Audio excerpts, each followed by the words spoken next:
همه اینو میدونن. خیلیا وقتی میخوان بین استرالیا و کانادا که خب دو تا کشور مهاجرپذیر انتخاب بکنن، به خاطر آب و هوا استرالیا رو انتخاب میکنن. شما خب نظر خودتون رو در این مورد بگید. خب ببین بعضی چیزا، بعضی نکات انقدر بدیهیه که دیگه یک فکته که آب و هوای استرالیا خیلی خوبه.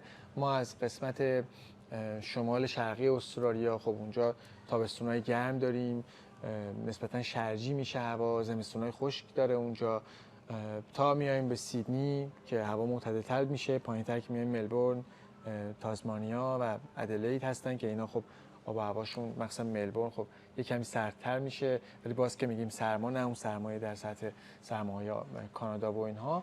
ولی برای کسی که تو استرالیا زندگی میکنه، چون تصورش این بوده که استرالیا کشور گرمیه، وقتی میاد ملبورن اون سرمایه ملبورن، باده ملبورن و سرماش یکم براش عجیبه. وگرنه کلا استرالیا آب و هواش فوق العاده خوب است. و شما یک نکته‌ای که خیلی قابل توجه برای افراد هست، مثلا برای مهاجرایی که از کشورهای دیگه میان یا توریستایی که از کشورهای مثلا کانادا، انگلستان میان، آفتابه. تو استرالیا شما آسمون آبی بالا سرت رو زیاد میبینی و این رو من با خیلی از کسایی که از کانادا میان، از انگلستان میان، باشون حرف زدم و این براشون خیلی موضوع بزرگی است که آسمون رو میتونن ببینن همیشه. ما عادت کردیم به این مسئله. آره، مثل شهرهای دیگه مثلا مثل لندن اینه که میگن همیشه ابریه، همیشه بارونیه.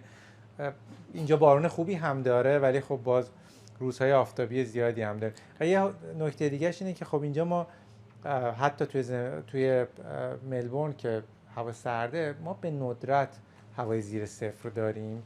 تقریبا نداریم زیر صفر. نداریم. خیلی مثلا فکر می‌کنم پارسال بود دما شده بود مثلا 1.6 درجه زیر صفر بود. مثلا اومده بودن آمارشو در آورده بودن که توی چندین سال گذشته رکورد زده بود. ولی خب برای کسایی هم که اسکی و مثلا ورزش‌های زمستونی و برف و اینا هم دوست دارن، تو فاصله فکر می‌کنم 1 ساعت و نیم تا ملبورن خب کوه هست، برف هست و میشه به اونها هم دسترسی داشت. یعنی از اون لحاظ هم اینجوری نیست که کلا برف نبینی. کلا که برف نمی‌بینیم، ولی اگه کسی بخواد برف ببینه باید بره به نوعی یه فاصله از شهر بگیره و اونجا میتونه برف ببینه و حالا یه اسکی اونجا تجربه بکنه. علاوه بر آب و هوا، پاکی هوا در استرالیا باز مسئله‌ای که خیلی باز بزرگه. این مسئله 7 تا از شهرهای استرالیا تو بین 25 شهر پاک دنیا قرار داره و این آمار خیره کننده است.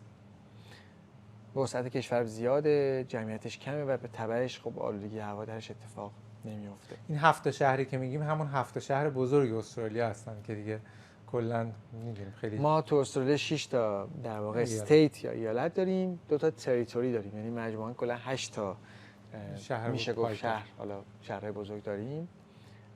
حالا اسمایی که داریم استفاده می‌کنیم درست نیست، شهر نیست. ما در واقع 6 تا ایالت داریم، 2 تا تریتوری داریم، هر ایالتی چند تا شهر داره. 7 تا از شهرهای بزرگ استرالیا داخل اون 25 تا در واقع تاپ شهر دنیا هستن که کمترین آلودگی رو دارن. بله خیلی